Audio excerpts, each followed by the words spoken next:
Eva Duarte de Perón es sin duda una de las mujeres más importantes de la historia argentina.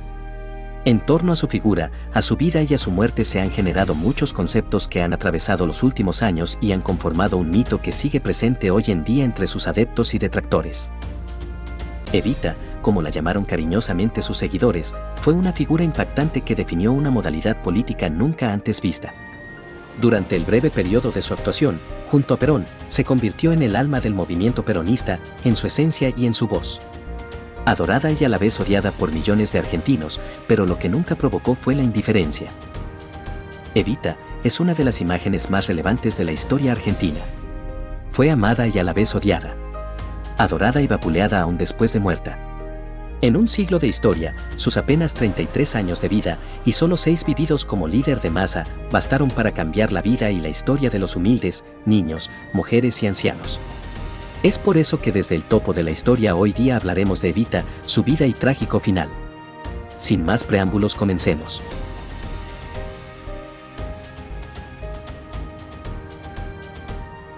Eva Duarte nació el 7 de mayo de 1919 en Los Toldos, provincia de Buenos Aires. Ella, su madre Juana Ibarguren y sus 4 hermanos formaron la familia irregular de Juan Duarte, quien murió cuando Evita tenía 6 o 7 años. En ese momento se trasladaron a la ciudad de Junín, donde Eva permaneció hasta 1935. Sintiéndose asfixiada por el ambiente de la ciudad del interior, con tan solo 15 años Eva decide mudarse a Buenos Aires en busca de ser actriz. Sola, sin recursos ni educación, se enfrenta a un mundo hostil y difícil, cuyas reglas desconoce. Pero triunfa, consigue ser actriz de cierto renombre, aparecer en portadas de revistas y encabezar un programa de radio muy escuchado.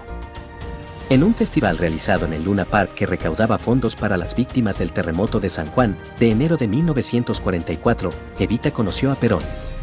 Y eso cambió para siempre la vida de ambos.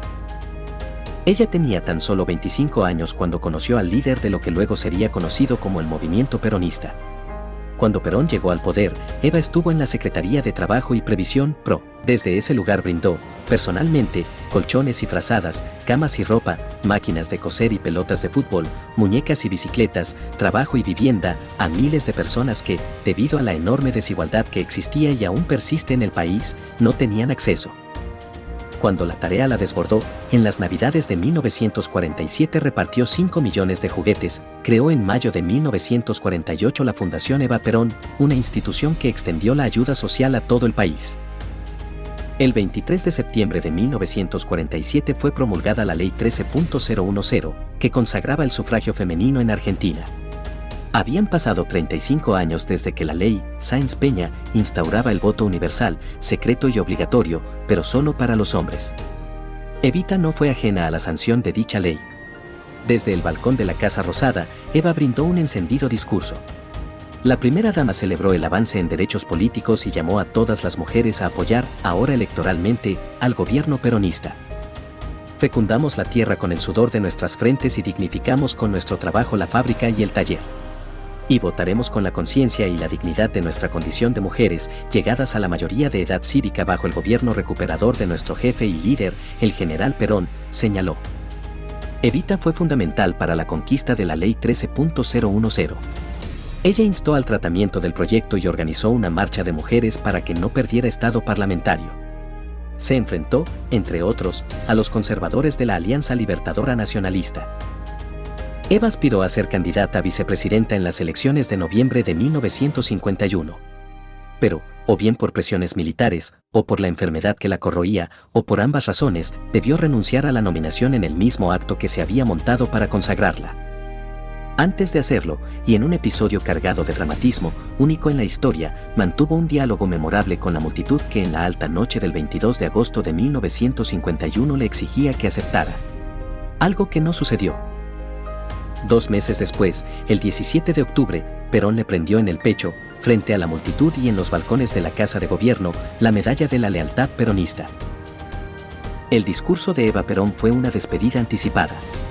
Agradeció a quienes habían rogado por su salud. Profesó su fe de peronista incesante y enarboló frases inolvidables. Yo no quise ni quiero nada para mí. Mi gloria es y será siempre el escudo de Perón y la bandera de mi pueblo.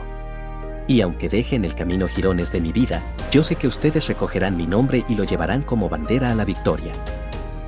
El 26 de julio de 1952, Eva Perón cedió al embate del cáncer en la residencia presidencial que se alzaba en la calle Austria. Cerró sus ojos por última vez a las 20:25, según fijó para siempre la Secretaría de Prensa y Difusión. Pero en ese momento, su cuerpo comenzaría un recorrido que no sería justamente la paz. Fue embalsamada por el español Pedro Ara y tras el golpe de Estado de 1956, que derrocó a Perón, los antiperonistas ultrajaron el cadáver, incluso haciéndolo desaparecer por varios años. Si te gustó el video, te invitamos a que te suscribas para que no te pierdas nuestras actualizaciones. Desde ya muchas gracias y nos vemos en un próximo video. Hasta luego.